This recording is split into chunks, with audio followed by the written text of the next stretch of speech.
Welcome back to another video. दोस्तों आज की इस वीडियो में मैं लेके आ चुका हूँ सीडीपी का most important question and 15 question लाया हूँ दोस्तों। ठीक है, 15 में भाई आपको 15 लाना है। ठीक है, 15 में आपको 15 लाना है। चलिए वीडियो को स्टार्ट करते हैं। चैनल पर नए तो प्लीज़ सब्सक्राइब कर लेना। केयर एजुकेशन में आपको स्वागत है। तो पहला क्वेश्चन क्या कह रहा है वो देखते हैं। प्याजे के अनुसार औपचारिक संज्ञानात्मक अवस्था फॉर्मल ऑपरेशन और स्टेज की प्रमुख विशेषता क्या है? मूर्त वस्तुओं पर चिंतन, काल्पनिक अमूर्त चिंतन, आत्म केंद्रित चिंतन या केवल अनुकरण से द्वारा सीखना। चलिए बताओ इसका आंसर क्या होगा और सबको आंसर लगाना है। तो यहाँ पे क्या पहले ऑप्शन पूरा क्वेश्चन पूरा पढ़ो।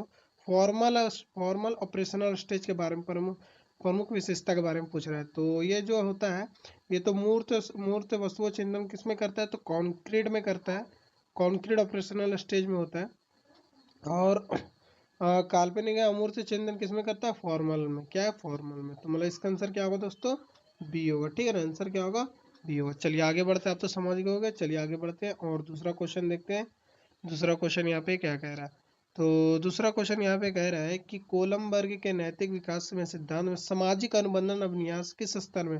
बोलता है सामाजिक जो अनुबंधन का होता है अभिन्यास किस स्तर में होता है?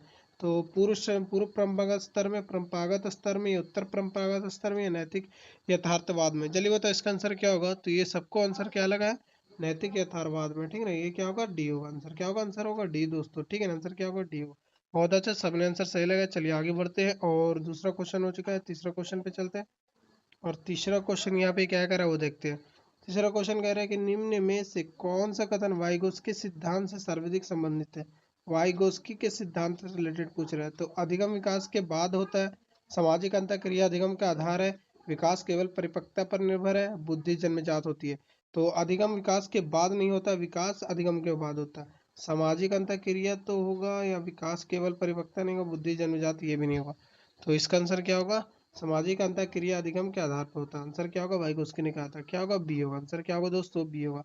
बहुत अच्छा, सबने आंसर सही लगा। इसी तरह से आंसर लगाते रहो। चलिए आगे बढ़ते हैं और चौथा क्वेश्चन पे चलते हैं। चौथा क्वेश्चन यहाँ पे क्या कह रहा है वो देखते हैं। चौथा क्वेश्चन कह रहा है दोस्तों कि एक बच्चा बार बार असफल होने के बाद भी प्रयास करना छोड़ देता है। ठीक है, तो यह स्थिति क्या कहलाती है? अंतर्दृष्टि अधिगम, सृजनात्मक, या सीखी हुई सहायता, या सकारात्मक स्थानांतरण। तो बार बार असफल होने के बाद प्रयास करना छोड़ देता है तो उसे क्या कह रहे हैं? सीखी हुई या सहायता। क्या? सीखी हुई या सहायता। आंसर क्या होगा? सी होगा। आंसर क्या होगा? सी होगा।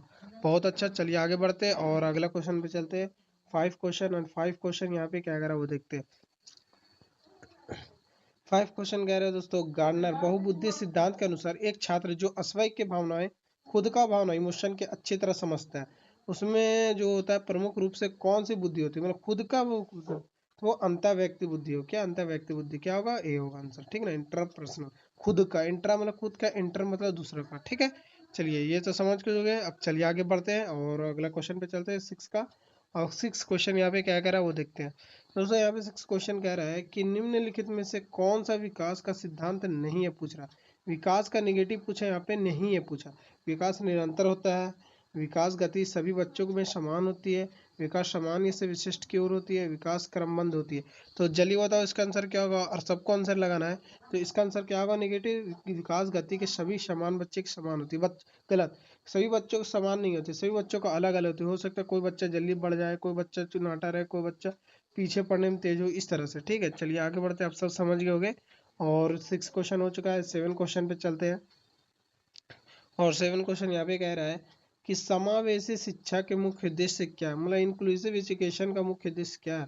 केवल प्रतिभाशाली बच्चों को शिक्षा देना, विशेष आवश्यकता वाले बच्चों को अलग विद्यालय में भेजना, सभी बच्चों को समान अवसर प्रदान करना, या केवल शैक्षणिक उपलब्धियों को बढ़ाना। तो जल्दी बताओ इसका आंसर क्या होगा दोस्तों।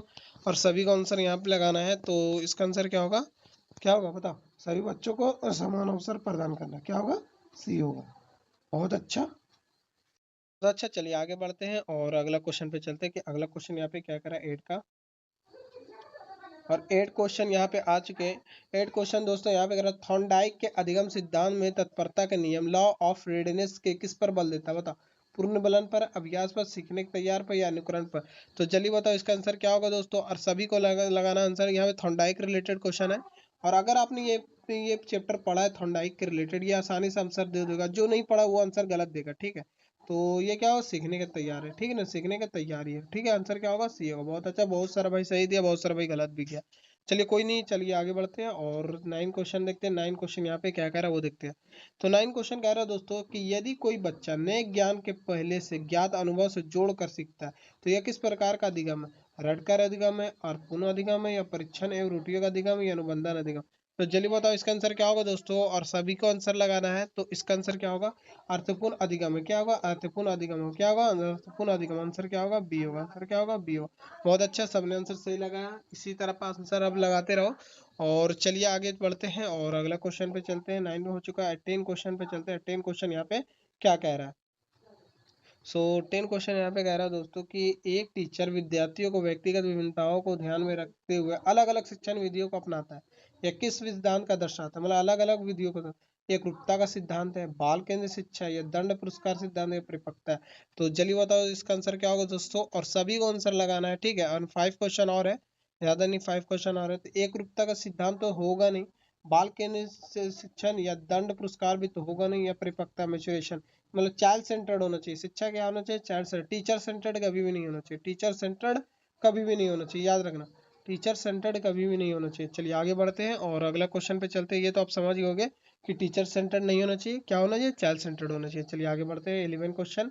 और 11 क्वेश्चन यहाँ पे क्या कह रहा है वो देखते हैं। 11 क्वेश्चन क्वेश्चन कह रहा है कि निम्नलिखित में से कौन सा सृजनात्मक क्रिएटिविटी का प्रमुख लक्षण है। रट कर उत्तर देना, एक ही उत्तर पर टिके टिके रहना, नवीन मौलिक विचार उत्पन्न करना, या केवल शैक्षिक शिक्षक पर निर्भर रहना। तो चलिए बताओ, क्रिएटिविटी के बारे में पूछा है तो रट कर तो उत्तर क्रिएटिविटी के बारे में नहीं करता है। एक ही उत्तर पे टिके रहना नहीं, गलत। नव एक केवल टीचर, भाई कि टीचर पर निर्भर नहीं रह सकते, हो सकता है फीडबैक दे देगा टीचर, बट यहाँ पे एक ही केवल टीचर पर निर्भर नहीं रहना। नवीन नए मौलिक विचार को उत्पन्न करना, क्या, नवीन ए मौलिक विचार उत्पन्न, नए नए क्रिएटिविटी करना, ठीक है ना, इससे आपका सोच उत्पन्न होगा। बहुत अच्छा, चलिए आगे बढ़ते हैं। आंसर क्या होगा दोस्तों, सी होगा। बहुत अच्छा, सबने आंसर सही लगा। चलिए आगे बढ़ते हैं और 12 क्वेश्चन पे चलते हैं। और 12 क्वेश्चन यहाँ पे क्या कह रहा है वो देखते हैं। तो दोस्तों 12 क्वेश्चन कह रहा है कि किस मानव वैज्ञानिक संज्ञानात्मक विकास के 4 चरणों के प्रतिपादन किया था, बता। स्किनर, ब्रूनर, पियाजे, फ्रॉइड ने। देखता हूँ भाई इसका आंसर कौन देता है। 4 विकास संज्ञानात्मक कॉग्निटिव रिलेटेड है, और देखता हूँ इसका सबसे आंसर कौन सा ठीक लगाता है। तो क्या ब्रूनर ने, स्किनर ने, क्या, नहीं। ब्रूनर किया, नहीं। फ्रॉड ने किया, नहीं। मतलब प्याजे ने किया था, क्या, प्याजे ने किया था। आंसर क्या, सी है। बहुत अच्छा, सबने आंसर भाई सही लगाया। इसी तरह से आप आंसर लगाते रहो। और 3 क्वेश्चन और है। अब भाई 15 में आपको 15 बना या नहीं बना ये भी बताना आपको, ठीक है। चलिए आगे बढ़ते हैं और अगला क्वेश्चन पे चलते हैं। यहाँ पे 13 क्वेश्चन, और 13 क्वेश्चन यहाँ पे क्या कह रहा है वो देखते हैं। दोस्तों यहाँ पे 13 क्वेश्चन कह रहा है कि बच्चों को जो विकास का वंशुक्रम, मतलब हेरिडिटी और वातावरण के संबंध में माना जाता है, बताओ। दोनों स्वतंत्र है, केवल वंशुक्रम वातावरण है, केवल वातावरण महत्वपूर्ण है, या दोनों परस्पर क्रिया करता है। तो जल्दी बताओ इसका आंसर क्या होगा, और सबको आंसर लगाना है। और देखो ये जो क्वेश्चन है दोस्तों, ये बहुत बार सीटेट में बहुत बार पूछा भी गया है, ठीक है, याद रखना।